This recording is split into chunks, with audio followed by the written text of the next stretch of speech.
salah satunya itu karang gajah, yang memang karang gajah itu memang jadi ikonik gitu, ikon yang memang membuat salah satu dari hutan Sancang ini ya terkenal, yaitu dengan ada ikon karang gajah, dan saya indah banget.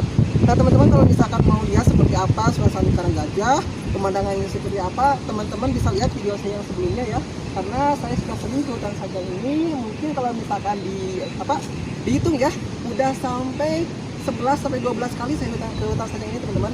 Jadi saya udah explore dari ujung ke ujung, bahkan saya juga udah terabas di sini, dan mungkin secara tidak langsung saya udah agak familiar dengan hutan ini teman-teman.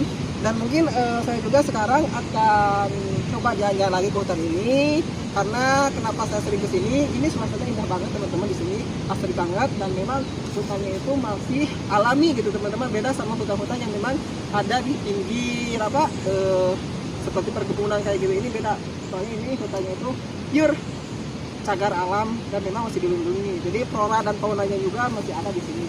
Pokoknya teman-teman direkomendasikan ya teman-teman, kalau misalnya teman-teman pengen menikmati keindahan alam ya, selain di gunung, ini nih di hutan ini tempatnya bagus banget, asri banget, dan cocok untuk teman-teman yang memang pecinta alam teman-teman. Oke, kita lanjut ke